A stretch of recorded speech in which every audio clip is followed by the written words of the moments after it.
आदाब नाजरीन, आप सभी का इस्तकबाल है तहजीब टीवी में। मैं हूं आपके साथ शैलजा त्यागी। विदेश मंत्री एस जयशंकर ने उन 8 पूर्व भारतीय नौसैनिकों के परिजनों से मुलाकात की जिन्हें कतर की एक अदालत में मौत की सजा सुनाई गई है। एस जयशंकर ने परिजनों को बताया कि सरकार इस मामले को प्राथमिकता से देख रही है। सरकार पूर्व नौसैनिकों की रिहाई के लिए सभी तरह की कोशिशें कर रही है। 27 अक्टूबर को सजा सुनाए जाने के बाद भारत सरकार ने इस पर हैरानी जाहिर की थी। कहा था उन्हें छुड़ाने के लिए कानूनी रास्ते खोजे जा रहे हैं। विदेश मंत्रालय ने बयान जारी कर कहा था कि हम जजमेंट की डिटेलिंग का इंतजार कर रहे हैं। मंत्रालय ने बताया कि कतर सरकार ने 8 भारतीयों पर लगे आरोपों को सार्वजनिक नहीं किया है। वहीं Indian navy chief admiral Hari Kumar ने भी कतर में कैद पूर्व भारतीय नौसैनिकों को लेकर जानकारी दी है। गोवा में एक इवेंट के दौरान उन्होंने कहा कि सरकार सभी पूर्व नौसैनिकों को छुड़ाने के लिए पूरी कोशिश कर रही है।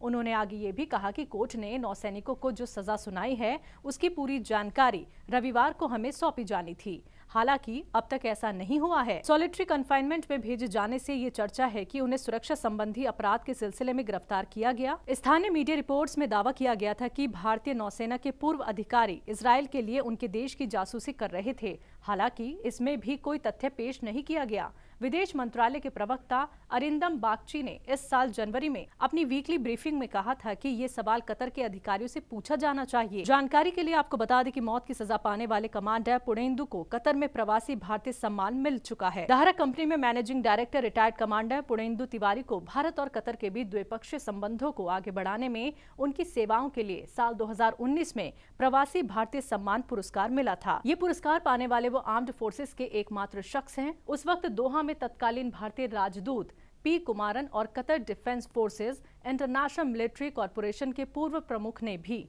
पुणेंदु का स्वागत किया था।